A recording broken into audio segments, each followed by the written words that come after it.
Live 5 Investigates has obtained documents from the police and the Charleston County School District that show an employee was caught with child pornography on his school laptop. But he was neither placed on leave nor fired while police investigated. And while that investigation was going on, detectives say he sexually assaulted 2 students. For months, our Carter Coyle has been uncovering documents and investigating how the Charleston County School District handled this case. Carter, it first happened in 2014. That was several years ago. Why are we just now hearing about it? Well, Bill, although the school district denied any wrongdoing, CCSD just settled with one alleged victim this year. So that's how I first heard about it. They settled with an elementary school student. In April, I asked for a copy of the suspect's personnel file. It's taken several months, a lot of pushing for our attorneys, but the district finally gave me these public records. They show the employee not only kept working for the district after child pornography was found on his school-issued computer, but was also given a higher paying job. You have no idea the inner turmoil that I have suffered. You have no idea. In order to protect this mother and her child's identity, we can't show you her face, but she's remembering when her child told her about being molested at school. What went through your mind when your child said that? Shock, disgust, lots of anger, but concern for my child. That's a lot to put on a child. Police reports show 2 assaults happened at Dunston Elementary in North Charleston in 2015. The children came forward the next year. Charleston County school employees facing charges. In January 2016, Marvin Gethers, a parent advocate working for the school, was arrested for having child pornography on his district-issued laptop. I am absolutely stunned and shocked and scared. My son went to the Stingrays game with him Sunday. He brought my son home. Then, over the next few days, 2 different children came forward telling police Gethers touched them inappropriately at school the year before. One also said he took nude pictures of him in the school bathroom. Gethers was rearrested and charged with those crimes, too. But I found out that the district first discovered the child pornography on Marvin Gethers' laptop 2 years earlier, in 2014. The victim's mother had no idea. As far as I know, after it was discovered, it was immediate arrest. There was no coming back from that. Actually, it didn't come to light until the arrest. No, ma'am. The school district knew in 2014 when they first found that child pornography that it was his computer, and he was listed as a suspect on the police file 2 years before he was arrested. I was not aware of that. I was not aware of that at all. Like that? Wow. According to an affidavit, in January 2014, a CCSD IT specialist was performing a routine virus scan on Marvin Gethers' district-issued laptop and observed that pornographic websites had been accessed, including websites featuring child pornography. Police say the laptop was secured and 37 days later turned over to police, who sent it for a forensic analysis. That analysis took nearly 2 years, and in the meantime, our investigation shows Gethers was still working at the elementary school. It was during that time he allegedly molested the 2 children. My child would have been safe. This whole situation could have been avoided. That's horrible. That is very, very horrible. We also got a copy of the police detective's file where 2 witnesses said after the pornography was first found in 2014, Gethers was sent home at first, but it's unclear for how long. The principal wrote he was back after a week. A police officer said it was after a month. Gethers himself wrote this letter to the district after his computer was seized, begging for a second chance and apologizing for what he said was only adult material. But the district originally got police involved because they found child pornography. Gethers was allowed back to work. Should he have been placed on leave or fired immediately? In retrospect, probably so. School board member Michael Miller doesn't remember this case coming before the board in 2014, but has concerns with how it was handled. To secure student safety first, even if it is an allegation, I think immediate suspension is warranted, in my opinion. Do you agree that most parents would expect that? I would think so. I'm a parent of a 5th grader. That's something that I would expect as well. And maybe we need to tighten this policy. After 4 months of waiting on a public records request from CCSD, we got a copy of Marvin Gethers' personnel file. In it, this job offer letter dated October 2014. He was promoted from being a student concern specialist to a parent advocate at Dunston, making $55,000 a year. The district was extremely pleased to extend this offer, again 10 months after the porn was found. Fast forward to 2016, that forensic report on the computer came back and Gethers was arrested and fired. Marvin Gethers cannot give us his side of the story. He pled not guilty in court, but the coroner tells us he died of heart failure before the case went to trial, so he was never convicted. His attorneys do tell us they were prepared to defend these charges and clear his name before he died. Superintendent Jarita Postlethwaite was not the head of the district at that time, but says she would have handled it differently. My practice is to immediately place someone on administrative leave when pornography on a computer or in any other form is involved. I can't speak to what someone else might or might not have done. It boggles the mind to think that that would not have happened. CCSD says they can't tell us who made the decision 4 years ago to let Gethers keep working while he was under investigation. They said in a statement the district administrators who managed this incident are no longer employed with CCSD. There's no other information that would provide an explanation to your questions. Words can't even describe the moral decay. If you don't do anything else, take your child's side. When people are involved, when children are involved, we don't have 2 times to get it right. And if we didn't get it right the first time, we have to own that. We have to own that. Our system has to own that. There are still a lot of questions here, and we're still working to get answers. School board member Michael Miller plans to possibly propose a policy change that clearly spells out how the district should handle an employee if illegal materials are found on their district computer. And y'all, I know for parents watching this, it's a lot to take in. It's hard to hear. We want to help you have these difficult conversations with your kids. So, Carter, next Tuesday, we'll have another story showing you how to talk to your kids and reduce the risk of sexual abuse. Tonight, state lawmakers want to take action. Carter Coyle has been investigating this case for months. State lawmakers here in Charleston want to form a legislative hearing and investigate the decisions that Charleston educators made in the Marvin Gethers case. After fighting for school records and scouring police files, I found out Gethers was not fired or suspended after the district itself reported him to the police for possible child pornography. It made me angry, it made me sick to my stomach, and it made me aware of the fact that there is a major issue here and a major disconnect if the Charleston County School District that knew about this issue didn't take action immediately. State Representative Peter McCoy says after seeing our story, he talked to several legislators who are also concerned with how CCSD handled the Gethers case. And as chairman of the Charleston delegation, we're going to take a look at this. We're going to sit down. There could even be a scenario where we call some folks in and have them testify under oath in front of us. This is not something that we take lightly. It's not something that we wait around for. His goal is to form a committee of state lawmakers to hold a hearing and issue legal subpoenas to anyone who has knowledge of how the district handled the case. In 2016, police charged Gethers with having child pornography on his school laptop. But we found out the district found the illegal material 2 years before and even reported it to police, but continued to let Gethers work at Dunston Elementary in North Charleston while he was under investigation. Police records show this 2014 letter from Gethers apologizing to CCSD. That should be a stop the press moment. And this man is allowed to stay in the school district, employed by the school district. To me, it's a major, major flaw. Later, 2 children came forward claiming Gethers molested them at school while the district was waiting for answers from police. Gethers was charged with those crimes too. He was never convicted and died last year. McCoy says his concern now is accountability in the district. I want to know who knew. I want to know inside that school district who had actual knowledge of this. I want to know who had their hands on the letter that you've shown me, but yet promoted this man within the same year. I mean, I want to know their names and I want to know who they are.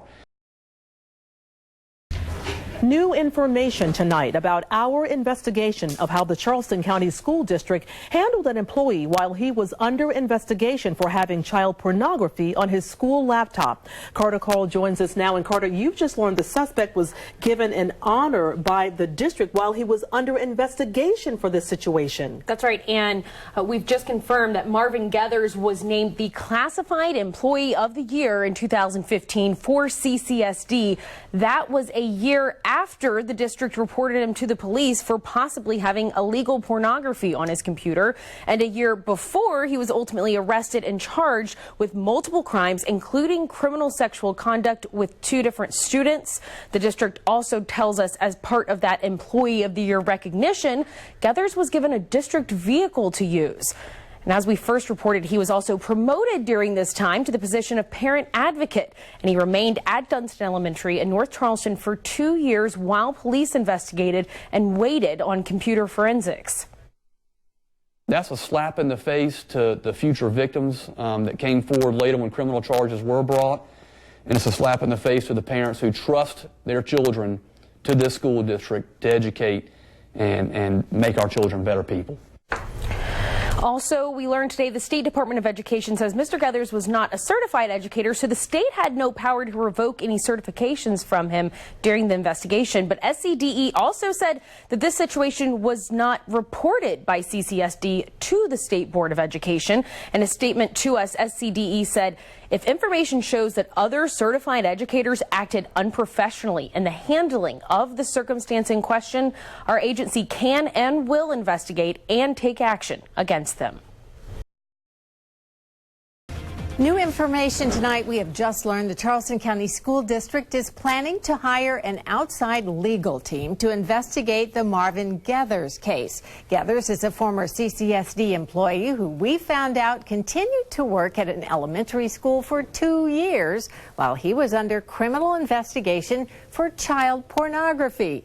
Now, this comes after a series of reports from our investigative reporter, Carter Coyle. Carter joins us now. Carter, bring us up to speed on this. Well, Debbie, just in the last hour and a half, we got this updated statement from the district saying they will hire attorneys to investigate and respond to lingering questions from us and from the public.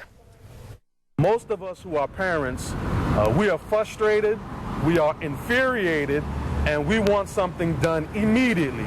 Tuesday, parents and citizens with the Charleston Activist Network stood outside CCSD headquarters responding to our investigation about Marvin Gethers.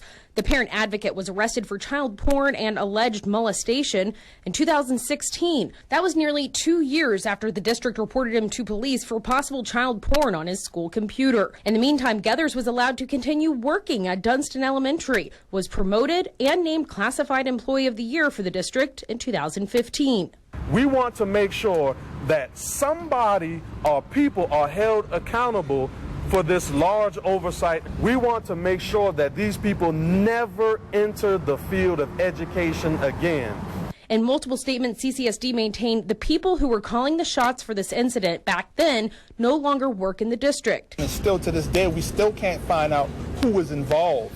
And no one's taking responsibility and saying we dropped the ball on this one. Now CCSD says it's contracted with an independent legal firm to fully investigate this matter and attempt to respond to lingering questions. Local lawmakers I've talked to are also planning to form a committee to hold their own investigation and a legislative hearing. We want these investigations to be public so everyone can see really who, what, who knew when, and how this happened in our community. 3 school board members I've talked to said they were never told of the Gethers case in 2014. The superintendent at the time was Dr. Nancy McGinley. We are still investigating exactly who knew what when. So frightening. Thank you so much, Carter. If you want to know more about Carter's investigation, you can find the whole story on live5news.com. You'll find an interactive timeline as well as response from local lawmakers. You can also watch Carter's series of reports on Live 5 Roku app. Major updates tonight in the Live 5 investigation that our Carter Coyle has been working on for months. In the first Charleston County School Board meeting since our stories aired, several board members addressed the case of Marvin Gethers. He was a parent advocate at Dunston Elementary who was arrested back in 2016. The district found child pornography on a school laptop a couple of years before that. And we found out he was allowed to continue working in the school for 2 years after the district reported him to police. Gethers was also later charged with allegedly molesting 2 students. Now, as Carter shows us, the public is demanding answers and the superintendent is promising to get them. It is our intent to make sure the public knows what went wrong, how it went wrong, with whom, or the positions at least, that were in place. Monday's CCSD board meeting started and ended with the board addressing the public's concerns about Marvin Gethers. All 9 of us, without exception, are horrified by what's happened here. Gethers died last year, but our recent Live 5 investigation prompted serious questions about how the district handled that incident. There's less trust for the board by the community. Parents and activists lined up during public comment. One woman said students at Dunston, a low-income minority school, were especially vulnerable. They deserve to be treated in the same manner as any other students. I'm willing to bet this situation as it played out would never have happened at Mount Pleasant schools.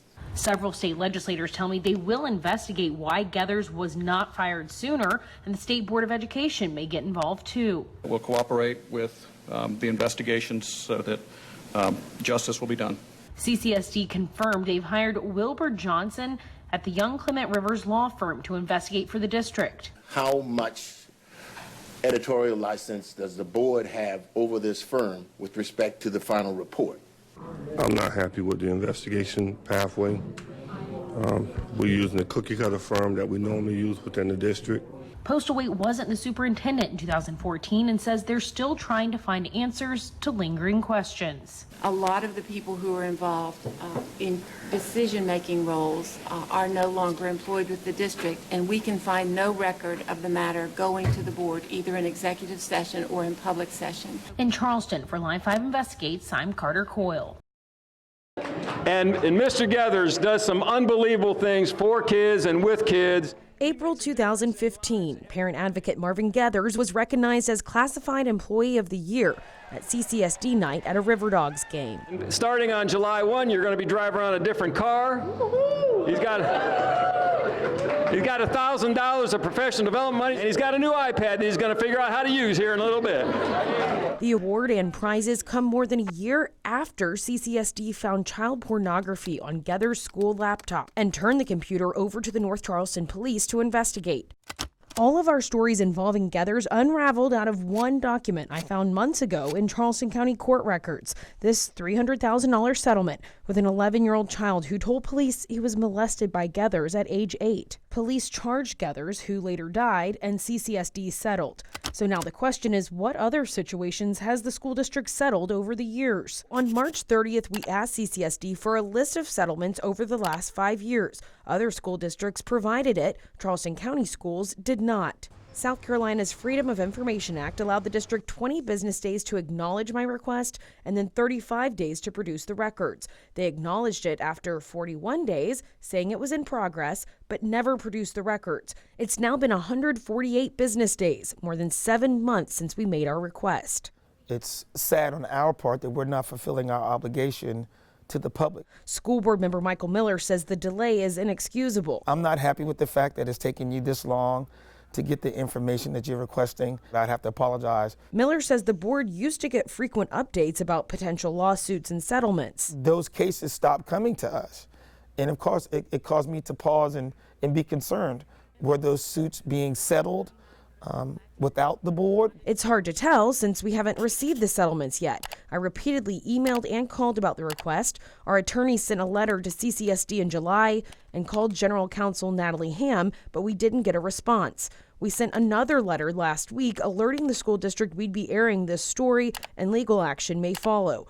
Ham finally responded, saying they will turn over the records by November 8th. Quote, "My apologies as this got held up in my office. Every time I went to work on it, I got pulled away. It eventually got buried on my desk. We aren't the only citizens having trouble getting records under FOIA from CCSD. A law firm recently sued the district for not turning over video of a boy allegedly being attacked at school. At this FOIA hearing, the judge was not pleased to hear the district deleted those videos that could have been evidence in a lawsuit. The judge called it grossly negligent. CCSD wouldn't comment. We must have community trust, and we must be able to conduct our business in transparent ways. If we don't have that, then what do we really have?